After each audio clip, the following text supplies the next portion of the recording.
ES Hoje, a gente te conecta com a notícia.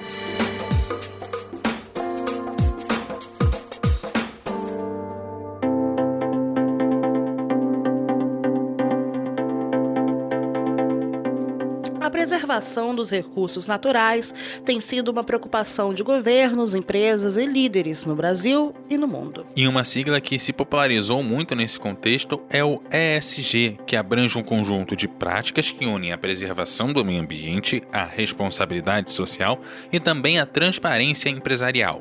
No entanto, se engana quem pensa no termo só no sentido ecológico e sustentável.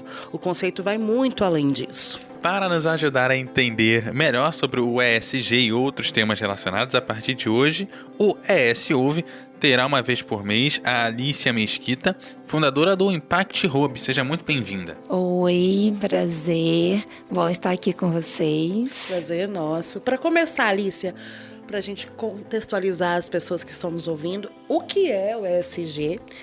E explica melhor para a gente esse conceito, porque muita gente confunde, acha que é uma coisa só. Explica melhor na prática o que é. Tá, joia. Tem muita gente que acha que ESG e sustentabilidade são a mesma coisa. Não são. Eu não sei te dizer exatamente as origens, né? Mas o ESG, ele é a sigla em inglês do Social, Ambiental e Governança Corporativa. É algo que já vem sendo praticado na Europa há muitos anos.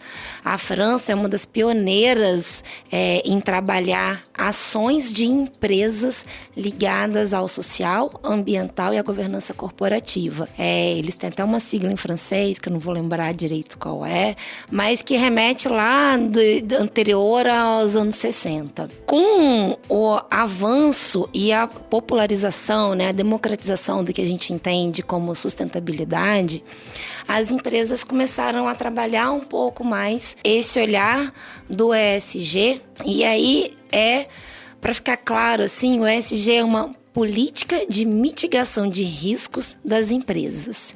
Então, como as empresas podem diminuir os riscos sociais, os riscos ambientais e os riscos de governança corporativa que elas têm. Quando a gente fala de riscos sociais, a gente está falando de impacto social mesmo que a empresa tem ao entrar numa determinada comunidade. Riscos ambientais, acho que a gente já é mais comumente falado, né?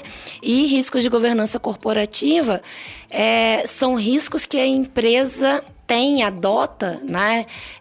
Riscos que ela adota não, né? Riscos que ela mitiga em relação a ações internas, de inclusão, de diversidade, de respeito ao outro. Então, são ações nessa linha. E aí uma coisa acaba interligando a outra, porque, na verdade, quando a gente pensa em inclusão e práticas sociais, o que está dentro da empresa tem que estar para fora também, né? As coisas acabam conversando. Exatamente. É muito difícil a gente pensar em ações nessas três linhas onde elas sejam muito separadas, né? Você pode não ter 100% ações com os três temas inclusos, mas é muito difícil, né? Quando a gente fala isso, a gente usou agora o exemplo, né, da diversidade e da inclusão. É muito difícil você pensar num processo de diversidade e inclusão dentro de uma empresa, não pensar no impacto social que ela causa. Quando a gente pensa em ações da governança, a gente está pensando em ações que ajudam a garantir aquele valor que a empresa tem. Então, você tem ações ligadas diretamente ao impacto social e ao impacto ambiental da empresa. E o ambiental é a mesma coisa. Dificilmente você vê uma empresa que tenha um impacto ambiental negativo que ela não tenha um impacto social também. E aí, como que surgiu o seu interesse no tema? E também, aproveitando, como que surgiu o Impact Hub, que provavelmente uma coisa está ligada à outra. Tá, uma coisa está ligada à outra. O meu interesse no tema, ele surgiu quando eu estava na faculdade. Eu fiz faculdade de engenharia civil na UFES. E através da faculdade eu conheci a IESEC. A IESEC ela é uma organização internacional de estudantes universitários que trabalha aí a formação profissional das pessoas e conhecimento da diversidade do mundo. Lá no final dos anos 90, início dos anos 2000, a gente começou a trabalhar dentro da IESEC o que era sustentabilidade. E eu comecei a pensar em como trazer isso para a engenharia, como trazer os processos de gestão e desenvolvimento da engenharia civil, processos mais humanizados. E aquilo ficou na minha cabeça. Me formei, fui trabalhar Em 2009, eu resolvi que eu queria fazer um sabático, viajar pelo mundo. E eu fui para São Paulo antes, para encontrar com os amigos, para me ajudar a organizar essa viagem.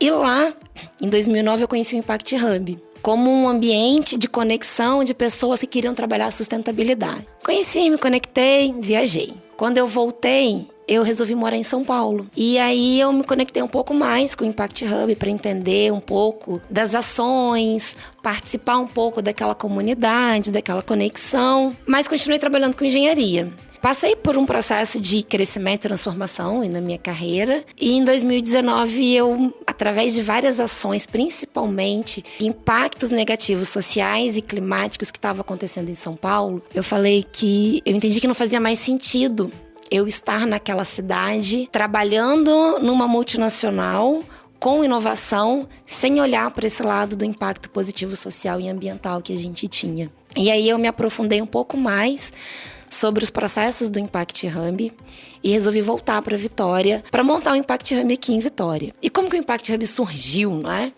O Impact Hub surgiu em Londres em 2005, através de um grupo de jovens empreendedores que queriam exatamente trabalhar sustentabilidade das diversas formas que a gente pode empreender. Então, dentro de um negócio próprio, na vida deles e na empresa que eles trabalhavam. De lá para cá, a gente passou, porque hoje eu já falo como Impact Hub, mas eles passaram lá atrás por um processo de crescimento e transformação, onde eles deixaram de ser só um espaço de conexão, mas também para trabalhar programas que causam impactos positivos e reais em todas as pontas, né? Em todas as frentes que podem atuar. E aí, no final de janeiro de 2020, eu voltei para Vitória, devido à pandemia. Só consegui montar o Impact Hub efetivamente mesmo em fevereiro de 2022. É aquilo, eu até comentar, você falou de 2020, logo depois a gente emendou numa pandemia, você mudou e ganhou de presente, né? Ficar em uma casa nova, fechada, trancada ali, né? Eu brinco que eu trouxe a pandemia pra Vitória. Porque eu voltei no final de janeiro e logo depois surgiram, estouraram os casos de Covid, a gente foi isolado. Mas foi muito bom, porque eu voltei, estava morando com a minha família, então tinha mãe, tinha companhia, tinha irmão, estava num ambiente seguro e pude estudar muito também, né? Você teve tempo para se preparar para abrir, né? Exatamente, eu tive um tempo que não era programado, mas um tempo muito bom que me ajudou a realmente abrir o Impact Hub com mais estrutura, com mais conexão, entender com mais melhor os conhecimento. processos e tudo mais. Exatamente. Pensando ainda no Impact Hub e nas práticas do ESG, como a gente estava falando, quais são as principais dificuldades em implementar isso nas empresas, por exemplo? Há uma grande resistência no mercado, porque eu imagino que você tenha que... Ninguém quer mexer com essas questões positivas sem pensar no que isso vai atrapalhar no lucro, né? Se a gente pensar em grandes empresas. Então, há uma resistência nesse sentido? Como que é feito esse convencimento de entender que é uma coisa positiva para essas empresas também? Hoje a gente vê as empresas um pouco mais abertas para ações do ESG, mas ainda muito superficiais, sabe? Elas ainda entendem como ações de ESG, como aumentar o número de mulheres em cargos de liderança, preservar alguma parte de área de mata, ou criar um parque verde, trabalhar ações de compliance, que isso já faz parte da rotina da maioria das grandes empresas. Quando a gente tenta mostrar para essas empresas que elas precisam trabalhar isso com um olhar de inovação e com um olhar interno da empresa e externo da empresa, aí a gente enfrenta muitos desafios e é realmente difícil chegar nessas empresas para mostrar o tamanho de ações e de impacto positivo que elas podem gerar quando elas conseguem conectar a inovação com essas ações de impacto social e impacto ambiental.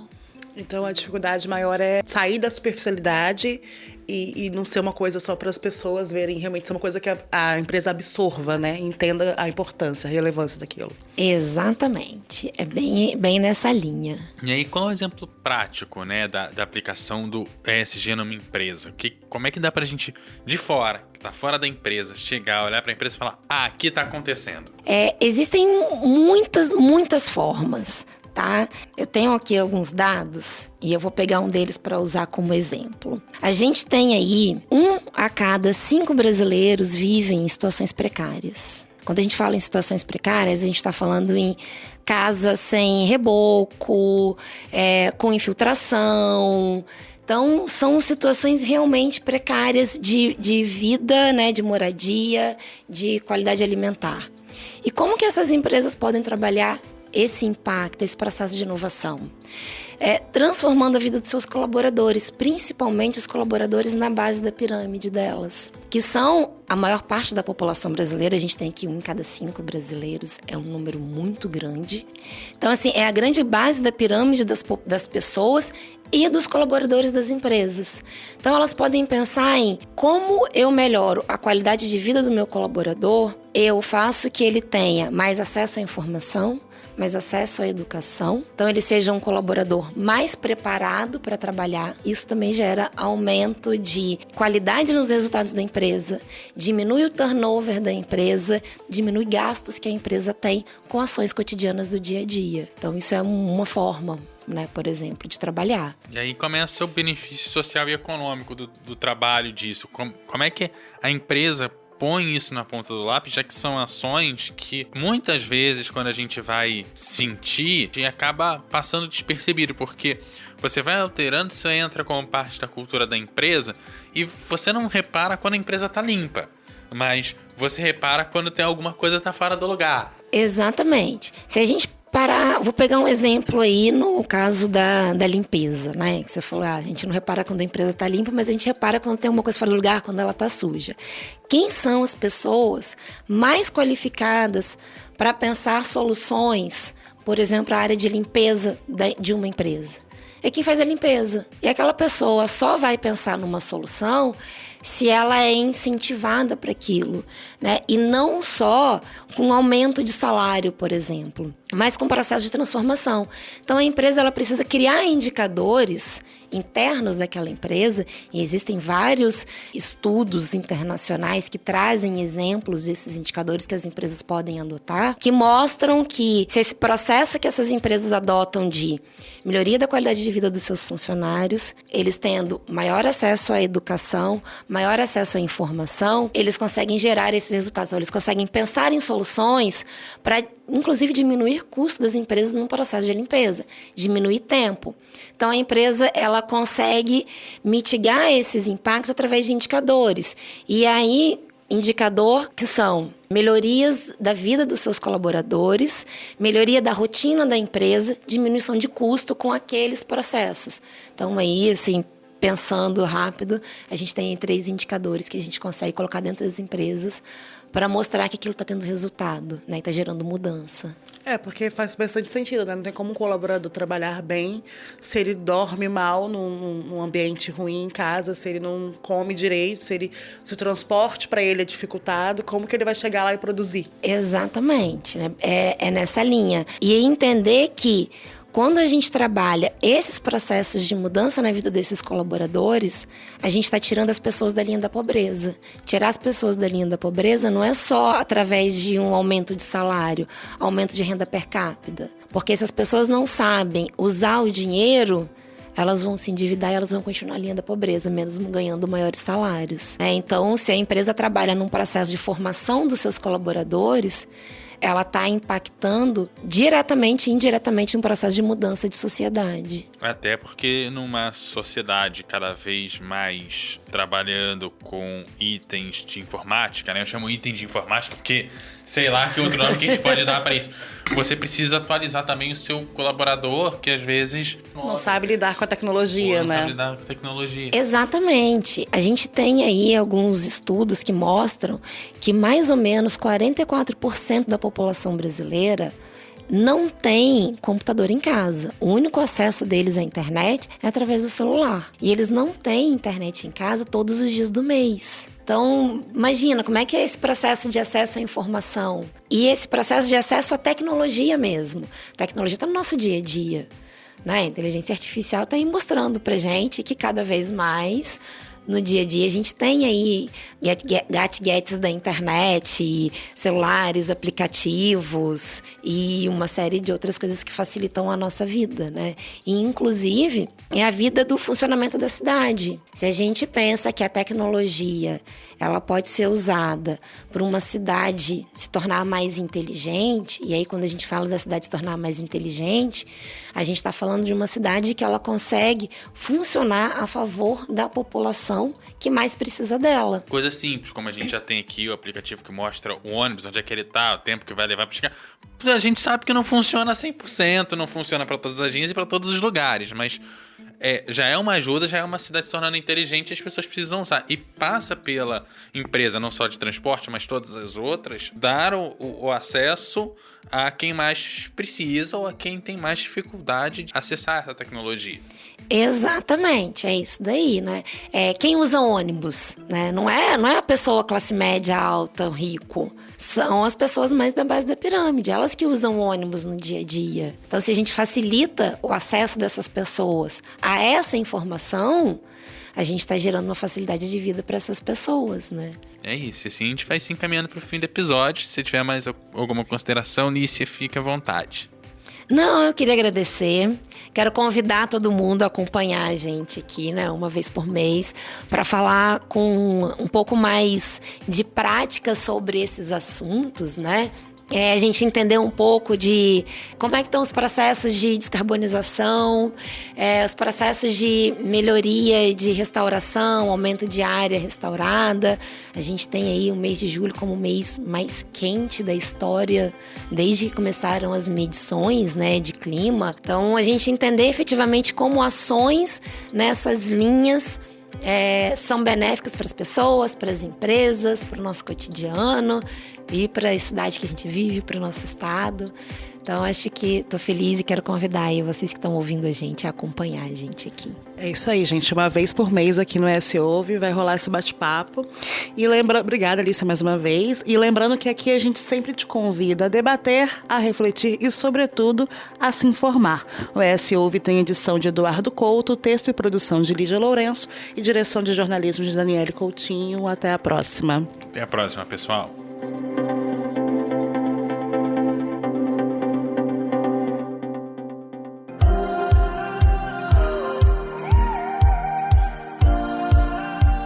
Deixe seus comentários no eshoje.com.br. É lá que você se mantém informado toda semana. Nos siga nas redes sociais e no nosso canal do YouTube, @ESHoje.